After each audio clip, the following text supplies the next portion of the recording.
नमस्कार, स्वागत है आप सभी का सीएनबीसी आवाज पर। आज आरबीआई की क्रेडिट पॉलिसी का हुआ है ऐलान और जैसे अनुमान लगा था वैसा ही कोई बदलाव नहीं। इंटरेस्ट रेट्स में रेपो रेट, एमएसडी सब जस की तस रखी गई है और यहाँ पर मेजॉरिटी के साथ दरअसल आरबीआई की तरफ से ये निर्णय आता हुआ दिखाई दिया है।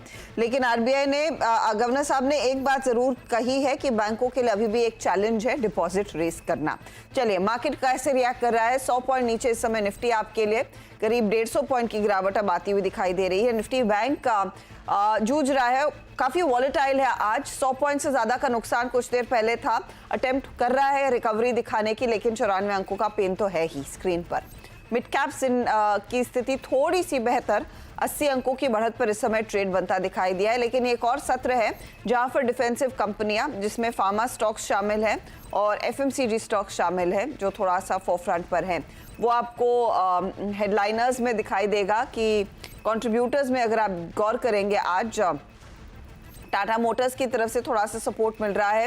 डॉक्टर रेड्डी, सिप्ला जैसे कुछ काउंटर्स हैं जो पॉजिटिव टेरिटरी में हैं और आईटीसी में भी कुछ खरीदारी बनती दिखाई दे रही है। एचडीएफसी बैंक की भागीदारी है, लेकिन आपका आईसीआईसीआई, इन्फोसिस, रिलायंस जैसे स्टॉक्स है जहां पर कुछ कुछ बिकवाली का दबाव बना है। तो ये फिलहाल अब तक की स्थिति। आगे क्रेडिट पॉलिसी पर एसबीआई के चेयरमैन अश्विनी कुमार से बात जरूर करेंगे, लेकिन पहले फटाफट से आपके लिए खिलाड़ी नंबर 1 का अपडेट भी लेकर आते हैं जब तक कुमार साहब हमारे साथ जुड़ जाते हैं। 10.5% के पॉजिटिव रिटर्न्स के साथ प्रदीप आगे चल रहे हैं। कपिल -3.5% पर है, -1% के रिटर्न्स यहाँ पर लगभग प्रशांत के हुए हैं। तो वेरी क्विकली पहले इंडेक्स पर एक व्यू। प्रशांत, 24,160 के आसपास कल के मोमेंटम में थोड़ा सा आप कह सकते हैं पेस जो है कम हुआ है, लेकिन ट्रेड क्या होगा क्योंकि आज का बड़ा इवेंट तो बीत गया। अब ऑफ कोर्स दोपहर की एक्सपायरी पर बड़ा एक्शन आएगा। मुझे लग रहा है कि एक निफ्टी में रिस्क लिया जा सकता है। कल का जो लो बना हुआ था करीबन 24,000, ये आपका स्टॉप लॉस आइडियली बन के आ रहा है। सॉरी, 2 दिन पहले का लो, बट वो थोड़ा दूर होगा पोजिशनली हम देखा जाए तो मुझे लग रहा है एक छोटी सी रिस्क लीजिए। करीबन 24,200 फ्यूचर्स ट्रेड कर रहे हैं। आपका स्टॉप लॉस होना चाहिए 24,110, 115 इस जोन में 70-80 पॉइंट की रिस्क होगी। और यहां से मुझे लग रहा है कि आपका जो टारगेट होना चाहिए वो कम से कम 24,300, 350 ये लेवल पे होना चाहिए। तो यहाँ पे एक 70-80 पॉइंट के रिस्क के सामने आपको 100-125 पॉइंट का रिवॉर्ड मिल सकता है। तो ये एक डिसेंट ट्रेड होगा प्लान करने के लिए। फिलहाल जहां पे मुझे बैंक निफ्टी नजर आ रही है वहां क्लैरिटी नजर नहीं आ रही है, तो इसलिए मैं बैंक निफ्टी की जगह निफ्टी में एक थोड़ा स्टॉप लॉस छोटा रख के एक ट्रेड लेना चाहूंगा। स्टॉप लॉस रखिएगा। निफ्टी ज्यादा बेहतर ट्रेड है versus Nifty bank. Nifty bank को कुछ और टाइम देना होगा। चलिए हमारे जानकारों के कल तक के रिटर्न्स आपने देख लिए। अब ट्रेड्स लेना शुरू करते हैं कि यहाँ पर नया सौदा किधर आएगा। प्रदीप, शुरुआत में आपसे कर रही हूँ। आपने एक बहुत तगड़ी लीडरशिप हासिल कर ली है। प्रदीप के पोर्टफोलियो में 2 ओपन ट्रेड्स है, एक है ज्योति लैब्स, दूसरा है अतुल का। आज नया ट्रेड क्या जोड़ेंगे? Good morning everyone. नया ट्रेड के फिनटेक का रहेगा। के फिनटेक ने एक अच्छी अपमूव देखने के बाद 3-4 दिन एक नैरो रेंज में माइल्ड करेक्शन और कंसोलिडेशन का फेज देखने के बाद आज ये फिर से अप ट्रेंड रिज्यूम कर रहा है। अभी तक 4-4.5% ऊपर है। आज के अभी तक के वॉल्यूम भी काफी एंकरेजिंग है, तो इस लेवल पे इसको एंटर करेंगे। यहाँ पे जो स्टॉप लॉस रहेगा 850 का रहेगा और 940 के टारगेट रहेंगे। 940 के लिए तेजी करें, 850 के आसपास का स्टॉप लॉस। केफिन आपके सामने 4% प्लस तक के गेंस दिखा रहा है। एक अच्छा मोमेंटम इसमें आज बनता दिखाई दिया है। तेजी वाला ये ट्रेड साबित हो रहा है। अब आते हैं अगले पोर्टफोलियो पर और देखिएगा कि कपिल के पोर्टफोलियो में क्या हो रहा है। तो कपिल ने इनफैक्ट आरती इंडस्ट्रीज को अभी भी होल्ड किया हुआ है और इनका जीएसके फार्मा में कल स्टॉप लॉस ट्रिगर हुआ। तो बताइए आज का नया ट्रेड क्या है कपिल? जी, मैं यहाँ पे आज मेट्रो ब्रांड्स पे फोकस करना चाहूंगा। फुटवेयर स्टॉक है, 1350 के लेवल पे चल रहा है। कंसोलिडेशन के लोअर बैंड से आज हमें कुछ एक ऊपर की ओर मूव देखने मिल रहा है। तो 1350 पे बाई का व्यू रहेगा, 1300 का स्टॉप लॉस रहेगा और ऊपर में 1500 के टारगेट देखने मिल सकते हैं। 1500 के लिए एक अपॉर्चुनिटी मेट्रो ब्रांड्स में है। बाई साइड का ट्रेड ये आपके लिए इस समय चुना गया है। ठीक है, तो ये है फिलहाल आपके लिए कपिल का पिक। अब आते हैं प्रशांत के पोर्टफोलियो पर। तो प्रशांत ने भी 2 परफॉर्मर्स अपनी टीम में रखे हैं। एक ऑफ कोर्स पीआई इंडस्ट्रीज, कल अच्छी खासी हरकत उसमें देखने को मिली। होल्ड कर रहे हैं इस पर्टिकुलर ट्रेड को। और दूसरा इनका दीपक फर्टिलाइजर भी जो कल रीइंट्रोड्यूस हुआ था उसके साथ बने हुए हैं। प्रशांत, नया ट्रेड क्या है कंसिडरिंग आपने गॉडफ्रे फिलिप्स में एग्जिट किया और कल बिरला सॉफ्ट में प्रॉफिट बांधा? अच्छा जी, नया ट्रेड जो मुझे नजर आ रहा है और एक स्ट्रॉन्ग सपोर्ट से बाउंस हुआ है वो है राउट मोबाइल। करीबन 1610 1615 इस जोन में काम कर रहा है। यहाँ से मुझे लग रहा है कि जो लो बने हुए थे 1500 उसके नीचे 1490 1490 का स्टॉप लॉस रख के लॉन्ग जाना चाहिए। यहाँ रिस्क कम है और यहाँ से जो टारगेट आपका पोजिशनरी होना चाहिए वो कम से कम 1850, जो रेजिस्टेंस है 1850 ये होना चाहिए। ओके, तो ये फिलहाल 1850 की तरफ बढ़ता हुआ स्टॉक दिखाई दे सकता है। थोड़ा सा बड़ा टारगेट आया है इधर और 1490 आपके लिए स्टॉप लॉस के तौर पर काम करेगा। तो ये ट्रेड्स हैं। इनफैक्ट कपिल एक और ट्रेड जोड़ सकते हैं। कपिल, कुछ प्लान इस समय देने का है या फिर आप वेट करना चाहेंगे? जी, मैं वेट करना चाहूंगा। ओके, चलिए इस मोड पर हम छोटा सा ब्रेक लेते हैं, फटाफट लौटेंगे। आप बने रहिएगा सीएनबीसी आवाज के साथ।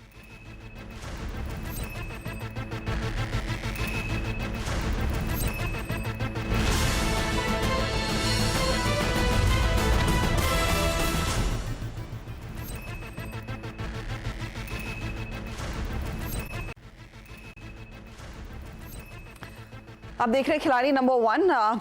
बैंकों पर नजरें रहेंगी। निफ्टी बैंक कोशिश कर रहा है पॉजिटिव टेरिटरी में आने की, करीब 2 पॉइंट ही नेगेटिव यहाँ पर। यह तो देखते हैं यहाँ से लीडरशिप कहाँ से आएगी और क्या एक्शन बनता दिखाई देगा आज। दरअसल लेकिन मॉनेटरी पॉलिसी का ऐलान कुछ ही देर पहले हम सुन भी रहे थे आरबीआई गवर्नर को। कोई चेंज नहीं, स्टांस विड्रॉल ऑफ स्टांस बरकरार है। लेकिन बैंक्स कैसे पढ़ रहे हैं इस पॉलिसी को? हमारे साथ स्टेट बैंक ऑफ इंडिया, देश के सबसे बड़े बैंक के एमडी अश्विनी कुमार जुड़ गए हैं। अश्विनी जी, स्वागत है आपका सीएनबीसी आवाज पर। यहाँ पर ऑफ कोर्स गवर्नर साहब ने कहा है कि we can't afford to look through persistently high food inflation, क्योंकि डर है कि ये फैलेगा और स्पिल होता हुआ दिखाई देगा। इसीलिए शायद रेट कट की गुंजाइश इस समय नहीं है।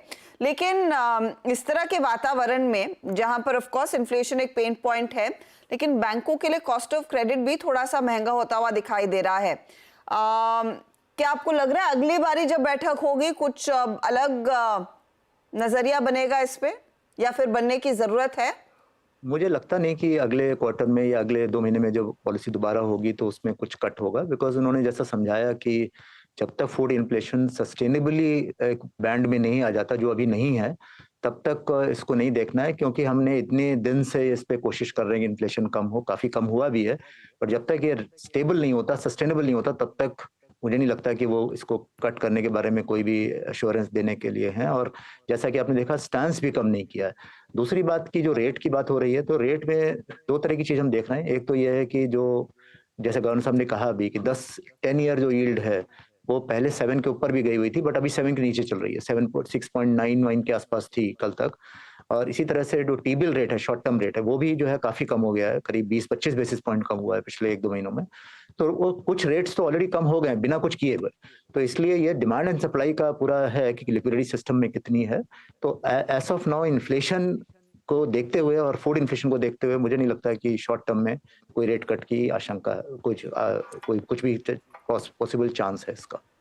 जो मुद्दा ये लिक्विडिटी सिस्टम में कितनी है, उस पर तो ऑफ कोर्स ये बार बार चर्चा भी हुई है कि देखिए डिपॉजिट्स में कमी देखने को मिली, और उसका उल्लेख आई एम श्योर आप भी एक्सपेक्ट कर रहे थे कि इस पॉलिसी में आएगा, जहां पर वो गवर्नर साहब ने माना है कि आप सभी बैंकों को थोड़ा सा मुश्किल हो रहा है इस समय डिपॉजिट्स रेज करना, क्योंकि दूसरे ऑल्टरनेट इन्वेस्टमेंट्स में डिपॉजिट्स में जो पहले पैसा आता था वो वहां जाएगा। लेकिन आरबीआई ये कहता है कि कुछ रेमेडियल एक्शन आएगा, कुछ अलग इंस्ट्रूमेंट्स की बात होगी। क्या वो काफी होगा? क्या वो कॉम्पेंसेट कर पाएगा the lack of increasing deposits? Ashwini ji, देखिए ओवरऑल ये बात उन्होंने एक्नॉलेज करी है, जैसा कि आपने बताया 8 क्वार्टर से लोन ग्रोथ डिपॉजिट ग्रोथ से ज्यादा है, और ये केवल परसेंटेज टर्म्स में नहीं है, ये एब्सोल्यूट लेवल में भी है। तो नेचुरली फिर प्रेशर तो है डिपॉजिट ग्रोथ पे। बैंकों ने रेट भी बढ़ाए हैं, और बैंकों ने ये भी कोशिश करी है कि जैसे इंफ्रा बॉन्ड्स हैं और 81 इंस्ट्रूमेंट्स हैं, 82 हैं, इनसे भी कुछ पैसा रेज करें। तो ये सारी चीजें हैं, लेकिन 90% लोन ग्रोथ इंडिया में हमेशा से डिपॉजिट्स के ही माध्यम से अभी तक पूरी हुई है, और उस पर थोड़ा प्रेशर है अभी। अब उन्होंने ये कहा है कि कुछ बैंक्स ने इसमें शॉर्ट टर्म नॉन रिटेल यानी बल्क डिपॉजिट रेज कर रहे हैं, जो कि एक स्टेज के बियॉन्ड अगर जाएगा तो लिक्विडिटी पे फर्क पड़ सकता है बैंक की। तो इसके लिए उन्होंने ये एक तरह की चेतावनी दी है बैंकों को कि आपको रेगुलर डिपॉजिट ग्रोथ जो रिटेल साइड का वही करना है, और उसके लिए अब जैसे आप काम कर रहे थे वैसे नहीं चलेगा, आपको इनोवेटिव इंस्ट्रूमेंट्स लॉन्च करने होंगे, आपको उन सेगमेंट्स को टैप करना होगा जो अभी तक आप ठीक से नहीं कर पा रहे थे। तो इस पे हम सब लोगों की कोशिश है, हम लोग ऑलरेडी कोशिश कर ही रहे हैं कि इसमें नए सेगमेंट्स को टैप करें, नए एरियाज में जाएं, नए इंस्ट्रूमेंट्स लॉन्च करें, जिससे कि डिपॉजिट थोड़ा सा और पुश हो।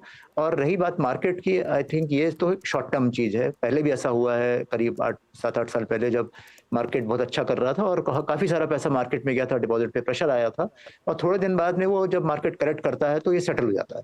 तो ये तो वापस आएगा, लेकिन ये हमें मौका है कि हम थोड़ा टेक्नोलॉजी और इनोवेटिव इंस्ट्रूमेंट्स यूज करके उन सेगमेंट्स को टैप करें जिन पे उतना ध्यान अभी तक नहीं गया। तो इसका तोड़ है अश्विनी जी, आप ये कह रहे हैं? बिल्कुल है, बिल्कुल है।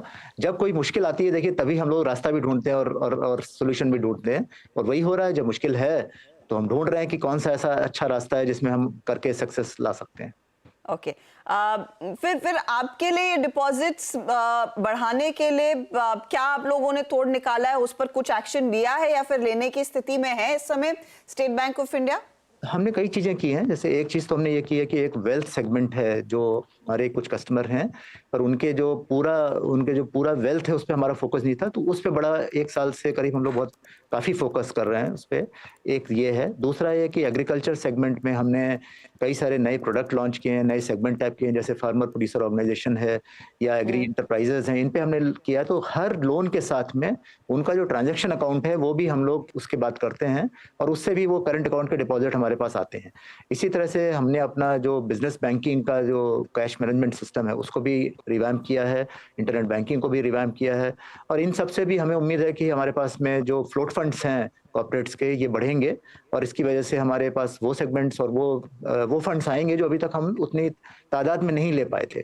तो ओवरऑल जो है, मैं जैसा देखता हूँ कि मतलब हैं तरीके जिनसे हम इसको एड्रेस कर सकते हैं कुछ हद तक, और बाकी तो ये ठीक ही है कि मतलब जब तक ये इशू चल रहा है तब तक हमको उसको फेस करना है। स्टेट बैंक को दिक्कत नहीं है क्योंकि हमारा लोन टू डिपॉजिट रेशियो अभी भी 70 के नीचे है, और 3 लाख करोड़ के एक्सेस SLR हमारे पास अभी भी है, ऐसा बफर। ओके, तो ये जो LCR नॉर्म के लिए भी विकल्प RBI ने सजेस्ट किया था, उस पर आप लोग क्या इस समय टिप्पणी दे पाएंगे? कितना कंफर्ट है? नहीं, वो नॉर्म्स पे तो अभी टिप्पणी देना ठीक नहीं है क्योंकि डिस्कशन पेपर ही की तरह से है, और हमने अपने जो कमेंट्स हैं वो RBI से शेयर किए हुए हैं, तो इसलिए अभी उस पे कहना आधिकारिक तौर से ठीक नहीं रहेगा। ओके, मैं एक और जो स्टेटमेंट मैंने गवर्नर साहब का सुना उस पर मैं आपकी राय लेना चाहती हूँ अश्विनी जी। गवर्नर साहब ने स्पेसिफिकली कहा, खासतौर से होम लोन्स और गोल्ड लोन्स के मामले में हम सब जानते हैं कि होम लोन्स एक बहुत अच्छी रफ्तार से ग्रो हो रहे हैं, जो शायद एक आपके ओवरऑल एडवांसेस में रिफ्लेक्ट भी करता है। लेकिन उन्होंने आगाह किया है कि सभी बैंक और सभी NBFC शायद पूरी तरह से उन टॉप अप लोन्स के नॉर्म्स को फुलफिल नहीं कर रहे हैं, वहां पर थोड़ी सी कंप्लेसेंसी आ रही है। ये इस समय क्या सिर्फ एक चेतावनी है या फिर आपको लग रहा है इस पर RBI कुछ खासा एक्शन लेता हुआ दिखाई देगा? क्योंकि आए दिन एज अ कस्टमर कई अलग अलग बैंकों से फोन आते हैं कि आप अपने होम लोन को टॉप अप कर लीजिए, आपने शायद इंक्वायरी डाली भी ना ही उसके बारे में आपने सोचा हो। नहीं, आपकी बात सही है। टॉप अप लोन एक ऐसा प्रोडक्ट था जिसमें कि जब आपका लोन कुछ रीपे हो जाए, अगर मान लीजिए आपको घर में कोई इंप्रूवमेंट करना है, कुछ ऐड करना है, तो उसको आसान करने के लिए उन्हीं रेट पर देने के लिए ये प्रोडक्ट बनाया गया था। पर अगर कुछ सेगमेंट्स में इसमें ग्रोथ, कुछ बैंकों में या कुछ NBFCs में इसमें ग्रोथ ज़्यादा दिख रही है, और RBI चूंकि हर NBFC और बैंक का ऑडिट भी करता है, और उन्होंने जरूर कुछ देखी होंगी चीजें जिसमें कि उनको लगा कि नॉर्म्स पूरी तरह फॉलो नहीं हो रहे हैं, तो उनकी ये चेतावनी यही है कि अगर आप नॉर्म्स फॉलो नहीं करेंगे और इस सेगमेंट में स्पेकुलेटिव एक्टिविटीज में जाकर के ये पैसा इन्वेस्ट होगा, तो वो RBI नहीं चाहता है। और हमने देखा हुआ है कि ये चीज आरबीआई पहले चेतावनी देता है कि आप लोग सुधर जाइए, और जो लोग नहीं सुधरते हैं तो फिर कुछ एक्शन होता है। मेरा सोचना यही है कि ये लोग अपने आप ही ठीक कर लेंगे इसको, क्योंकि एक्शन होगा तो पूरे सिस्टम पे होता है, तो वो जी। चीज ठीक नहीं है। एनबीएफसी में भी हमने देखा यही हुआ, और इसी तरह से पर्सनल लोन में भी यही हुआ कि पहले चेतावनी दी गई 1-2 बार, और फिर उसके बाद भी जब नहीं ठीक हुआ तो उन्होंने एक्शन लिया जो पूरे सिस्टम लेवल पे था। तो मेरा सोचना ये है कि जिन लोगों के यहाँ ये ज्यादा ग्रोथ है, हमारे यहाँ नहीं है, तो वो लोग इसको देख करके अपने आप ही ऐसे कदम उठाएंगे कि ये नॉर्मल हो जाए और सारे रूल्स वो फॉलो करें। तो इसे क्या आप एक कड़ी वार्निंग की तरह लेंगे या फिर एक कैजुअल वार्निंग है? नहीं, आरबीआई जो भी कहता है और गवर्नर जो भी कहते हैं वो कैजुअल कभी नहीं होता। तो ये एक वार्निंग है, चेतावनी है, और उम्मीद है कि लोग इस पे ध्यान देंगे, और नहीं तो फिर कुछ एक्शन होगा ही आगे चल करके अगर ये नहीं सुधरता है।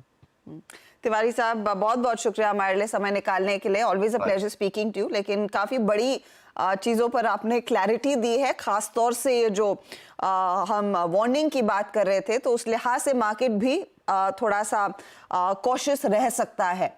बहुत बहुत शुक्रिया। हालांकि इस चर्चा के बीच आप गौर करिएगा कि निफ्टी बैंक आसमान छू रहा है, 150 पॉइंट की बढ़त आ गई है। नेगेटिव टेरिटरी में थे हम, वहां से एक रिकवरी देखकर अब 150 पॉइंट्स का इजाफा आता हुआ दिखाई दिया है।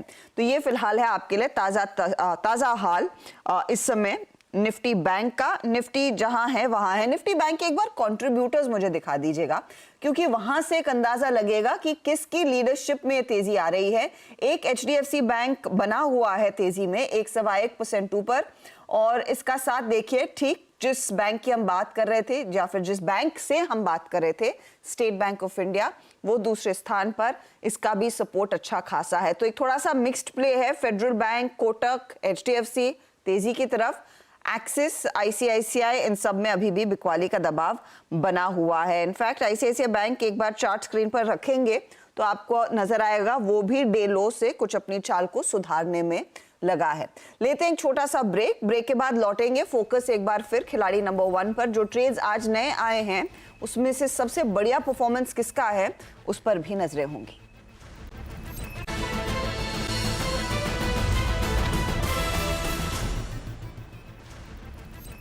आप देख रहे हैं खिलाड़ी नंबर 1, और हमारे जानकारों ने कुछ ट्रेड्स डाले हैं अपने पोर्टफोलियो को और मजबूत करने के लिए। इसमें एक अपडेट आया है। अपडेट ये है कि दीपक फर्टिलाइजर में प्रशांत जो है एग्जिट कर रहे हैं 1081 रुपए 65 पैसे पर। दरअसल वो एग्जिट कर लिया है, लेकिन नया ट्रेड बाद में आएगा। प्रशांत, इस समय कुछ आइडेंटिफाइड नहीं है ना, कुछ टाइम लेंगे आप? जी, थोड़ा सा दोपहर या शो के जस्ट बाद एक बार लेवल कंफर्म हो जाए फिर एंटर करना चाहूँ। ओके, तो थोड़ा सा टाइम लेकर अगला ट्रेड आएगा। तो जो ट्रेड्स हैं उसका कितना फायदा बन रहा है ये आपकी स्क्रीन पर लाना शुरू करते हैं, और फिर देखते हैं ओवरऑल रिटर्न्स की स्थिति क्या बनी है। लेकर आइएगा प्लीज एक एक करके सबका पोर्टफोलियो। तो कपिल शाह ने भी देखिए एक ही नया ट्रेड जोड़ा है, वो है मेट्रो ब्रांड्स का। 1500 टारगेट, 1300 स्टॉप लॉस। आरती इंडस्ट्रीज के साथ बने हुए हैं, 840 टारगेट है, 742 स्टॉप लॉस। एक जगह खाली है, दोपहर में एक ट्रेड जोड़ेंगे। आरती इंडस्ट्रीज, इनके लिए 0.83% के रिटर्न्स, नेरली 1% के रिटर्न्स एंड 0.34% के रिटर्न्स मेट्रो ब्रांड्स जोड़ रहा है। प्रदीप ने 2 ट्रेड्स कैरी किए, एक नया जोड़ा। जो नया है वो है केफिन, 940 टारगेट, 850 स्टॉप लॉस। 8500 के लिए अतुल लिमिटेड कैरी करे, 7820 स्टॉप लॉस है, और ज्योति लैब्स भी कैरी कर रहे हैं। 585 का टारगेट है, 524 स्टॉप लॉस। तीनों में सबसे शानदार रिटर्न बना है ज्योति का ही, करीब 2% की तरफ की बढ़त ये दिखा रहा है स्टॉक, और आधे % के गेंस दूसरे 2 काउंटर्स दिखा रहे हैं। प्रशांत ने अभी दीपक फर्टिलाइजर बुक किया तो उसका फायदा मिलेगा होपफुली। पीआई इंडस्ट्रीज कैरी कर रहे हैं, 4880 का टारगेट, 4125 स्टॉप लॉस, और रूट मोबाइल जो जोड़ा था 1850 का टारगेट है, 1490 का स्टॉप लॉस। इनके पोर्टफोलियो में एक जगह है भरने के लिए। पीआई इंडस्ट्रीज इनको आज 6% कमा कर दे रहा है, बड़ा मूवर है ये। चलिए अब लेकर आते हैं मुनाफे का मीटर। तो स्थिति ये बनी है कि प्रदीप होचंदानी 11.5% के रिटर्न्स दे रहे हैं। वो 6% के रिटर्न जोड़कर अब प्रशांत आधे % के रिटर्न्स दिखा रहे हैं। कपिल शाह -4.5% की तरफ इंच करते हुए। तो ये है आपके लिए ताज़ा तस्वीर खिलाड़ी नंबर 1 की। जो भी बदलाव होंगे उसका एक अपडेट आपके लिए लेकर आएंगे दिन के दौरान, और 1 बजे शायद जब हम मिड कैप मंत्र आपके लिए पेश करेंगे, एक नया ट्रेड हमारे जानकारों की तरफ से आ सकता है, तो उसके लिए भी तैयार रहिएगा। Good luck to all of you. आज का दिन और कल का दिन, 2 दिन हैं इस खेल में बाकी। लेंगे एक ब्रेक में जाते जाते निफ्टी बैंक स्क्रीन पर रखते हैं। 150 पॉइंट ऊपर था ब्रेक से पहले। अब देखिएगा अचानक वो 100 पॉइंट के गेन्स गायब है, सिर्फ 60 पॉइंट की तेजी रह गई है। तो वॉलेटाइल है ये इंडेक्स। ब्रेक के बाद जायजा कमोडिटी मार्केट के एक्शन।